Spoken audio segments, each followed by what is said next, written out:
Halika na sa amin ay sumama ka.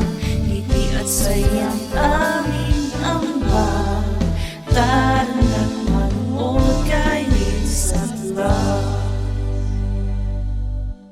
Oh, hi Team Leo sa hello mga bro. Today po is Monday. Nandito ako sa drugstore, okay drugstore, ayan. Nag-aantay ako na bumukas kasi bibili ako ng kamote. Sana may kamote sila dito. Gusto ko kasing gumawa nung ginataang bilo-bilo. Kahapon ko pa gustong gumawa, pero yung saging ko kasi medyo green-green pa siya kahapon, tapos matigas-tigas pa yung iba. Kaya today ko na lang gagawin kasi parang lumambot na sila ba. But anyways, nasa bahay si Papang tsaka si Jack Jack. Si Kuya Jake nakapasok na ng school. Si Kuya Jerome naman pumasok na din sa part-time. And mamaya mga 10, papasok na din si Papang sa work. So kailangan kong magmadali dito. Mga 4 minutes pa kasi bago mag-open. Akala ko kasi alas 9 na. Kasi 9 AM to nag-open eh. Akala ko alas 9 na kasi yung orasan pala namin doon sa kusina. Advance pala yun ng 5 minutes.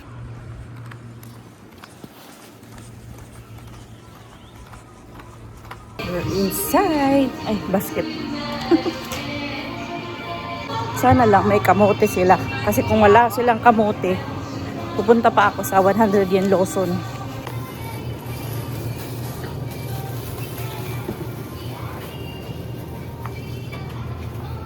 Yan.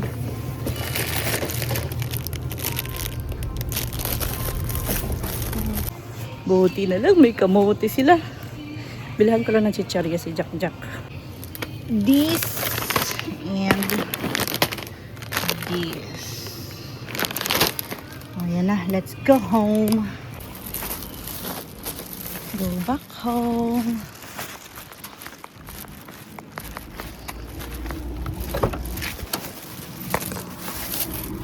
Uwi na tayo. Grabe ang init na. Uy siya.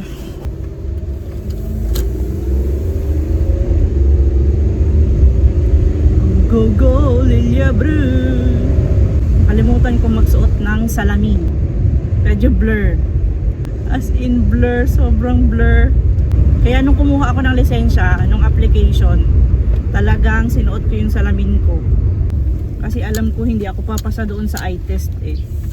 Hindi ako papasa sa eye test kung wala akong salamin. Kasi hindi ko na malaman kung saan yung ituturo nung magtitest sa akin na pulis. Meron kasing parang letter C yan. Tapos yung opening, tatanong sa'yo kung nasaan. Sa baba, sa taas.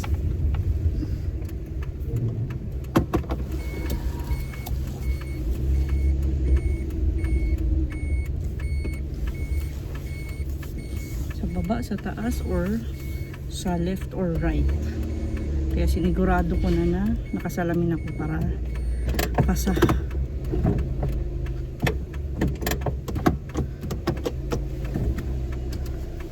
Okay.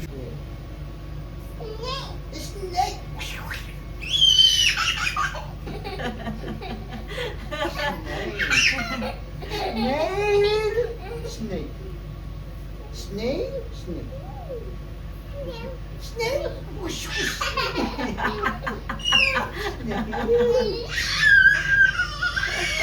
Today's ulam is adobong manok and pritong panga. Gawa ni Papang. Kaya na isda ang bata.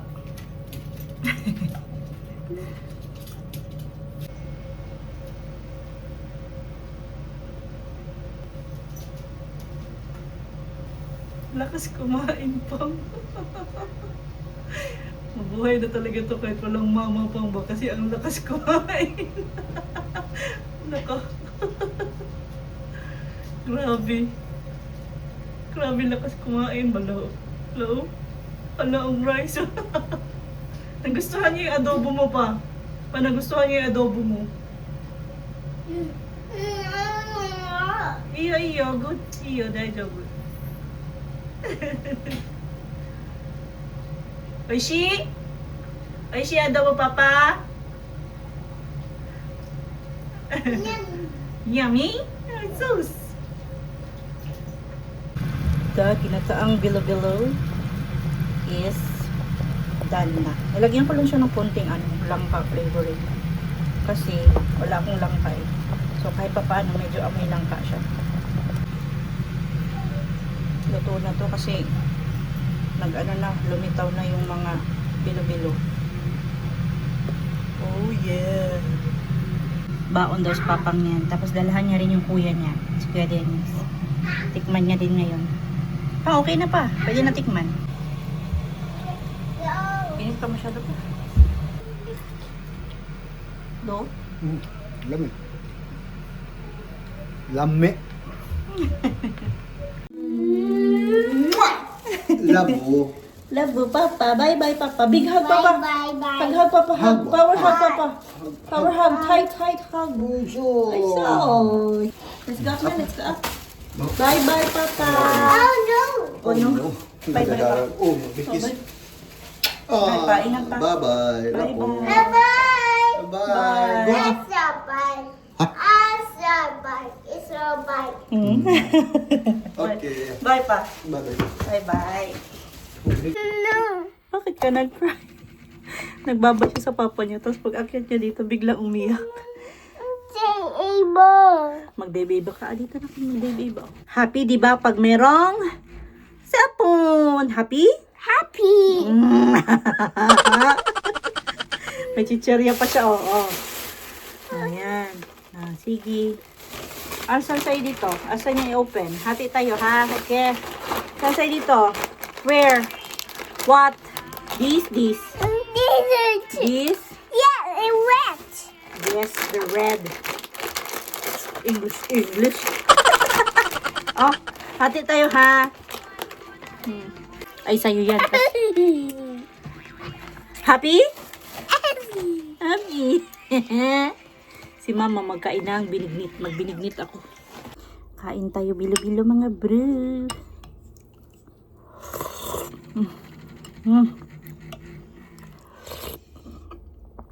Sarap.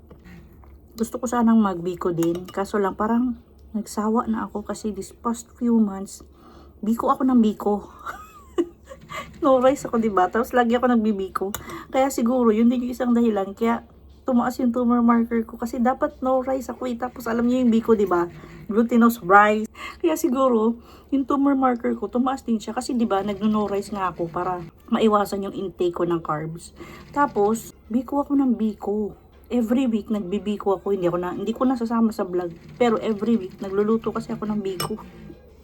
Kaya siguro tumaas yung tumor marker ko. Pero hindi ko rin talaga alam kung bakit tumataas. Tapos ngayon bumaba na naman yung tumor marker ko. Hindi ko alam kung bakit ganun. Hindi ko pa nararanasan na bumaba siya ng 20. Kasi yung pinakamababa niya is nasa 21.3 ata yun. Tapos tumaas na ng 24. Babalik ng 23. Tumaas ng 25. Yung pinakamahirap na disease na i-cure is yung cancer. Kasi matalino yung cancer cells. Nag-a-adapt po sila. So kahit nagtitreatment ako ngayon, hindi ko alam. Baka mag-adapt sila in the future. Dumami sila ng dumami kahit na nasa treatment ako. Matalino po kasi ang cancer cells. So hindi ko rin alam yung dahilan kung bakit umangat yung tumor marker ko. Hayaan yung tumor marker magtaas baba. Continue lang tayo. Bakit ko hahayaan yung sarili ko na maging malungkot sa tuwing tataas yung tumor marker ko? Hindi ko hahayaan yun mangyari. Kasi for me, yung sakit ko, oo, cancer. Medyo mabigat na karamdaman. Pero, kaysa sa magfo-focus ako sa cancer, magfo-focus ako sa sarili ko. Eh, hindi ako malulungkot dahil may cancer ako. Para sa akin, cancer lang siya. Si Lilia bro ako. Parang namatay yung baliw nito. Nag-chat pala kami kanina ni Sister Christina. Ngayong 23, hindi na daw kami yung pupunta doon sa office nila. Sila ng parang Japanese, nakasama niya siguro, parang may kasama siyang Japanese. Sila yung pupunta dito. Last time kasi, pumunta din dito yung Japanese na taga Daiichi. May pina-fill upan, may pinahangkuan. So, ganun yung gagawin siguro nila ngayong 23. Sila na lang pupunta dito. Diba, Loy? May nagtanong pala din sa previous vlog. Kasi napakita ko yung para kasi siyang magic sarap. For me, parang magic sarap talaga din siya. Yung pangalan lang nun sa Pilipinas is magic sarap. Pero, yung binili ko na hinalo ko sa tinolang manok, may nagsuggest lang din sa akin yan na viewer. Nakabili ako nun before, powder form. So, trinay ko siya. And masarap. Lalong sumarap yung tinolang manok. So, ngayon, may nabibili ako na parang yung granules niya, parang itsurang magic sarap. Sinuggest lang yun sa akin nung isang viewer ko na nanonood manood ng vlog habang nasa chemotherapy ako. Kasi nga, sabi ko, yung vetchin that time is lasang parang kalawang. So, sinuggest niya na yun muna yung gamitin kong pampalasa sa mga ulam namin. And nagustuhan ko. Ngayon yun na yung ginagamit ko din. Bukod sa vetchin, yun na din yung ginagamit ko talaga na pampalasa. Tapos may nag-question pala sa previous vlog din, okay ka din bumibili ng meat? Yung karne siguro. Kasi yung nasa previous vlog, gumawa ako ng parang talong na merong chicken. Chicken meat siya. Pero actually, ang dapat talagang ginagamit dun is thinly sliced na pork meat. Pero wala kasi akong available na thinly sliced na pork meat. So, ang ginamit ko is chicken meat. And oo sis, doon ako bumibili sa Aoki Drugstore. Minsan ng mga meat ng baboy tsaka manok. Pero mainly talaga, bumibili ako sa Gyomu Supermarket. Mainly. Tama ba? Or primarily? English kasi ano ba? And gusto ko palang i-shout out today si Sister Nicola Gata. Yung previous vlog, di ba sabi ko, kung meron kayong donation, mag-donate kayo dun sa parang dollar sign na nandyan katabi ng mga buttons dyan sa baba or ng mga i-click dyan sa baba katabi ng subscribe button. Si Sister Nicola Gata, nag-donate siya, nag-share siya ng blessings niya. Thank you so much, sis. Tapos, the next day, hindi ko kilala kung sino. May naghulog po ng 10,000 yen sa account ko. Siguro, customer ko siya. Tapos nanonood siguro siya ng vlog. Viewer ko din siya. Hinahanap ko siya kung sino siya. Hindi ko talaga siya mahanap. And hindi din siya nag-message kung sino siya na naghulog siya ng pera. Basta naghulog lang din talaga siya ng pera doon sa bank account ko. Super, super thank you po. Anyways mga bro, hanggang dito na lang po muna for today's vlog. Kasi mag-auction pa ako mamaya. So kailangan kong ready yung sarili ko. Kasi may mga labanan pa mamaya sa auction. Kailangan kasi pag nag-auction ka, nakatuto ka ba? And super, super thank you po. Sobrang na-appreciate ko talaga kayo. Yung mga taong nagdarasal palagi sa akin. Yung mga taong nagbibigay ng cash amount. Hindi ko alam kung deserve ko yan. Kasi nga, hindi naman talaga kami yung talagang nakakaawa na para tulungan. Kasi alam ko, may mas nakakaawa pa sa amin ba. Pero na-appreciate ko talaga yung mga taong kusang loob na tumutulong. Yung mga taong ganyan, wini-wish ko na magkaroon pa ng more blessings sa buhay nila. Pag may mga taong ganyan sa buhay nyo, blessings po yan talaga sila. Frog. Magbabayan tayo sa mga tita bro. Yun lang po muna for today's vlog. Maraming salamat po sa panonood and sa pagtambay today sa channel namin. Please like, comment, and subscribe. And always remember, whatever you are, be a good one. Bye-bye for now and see you again on our next one. Bye! Sa next vlog po ulit.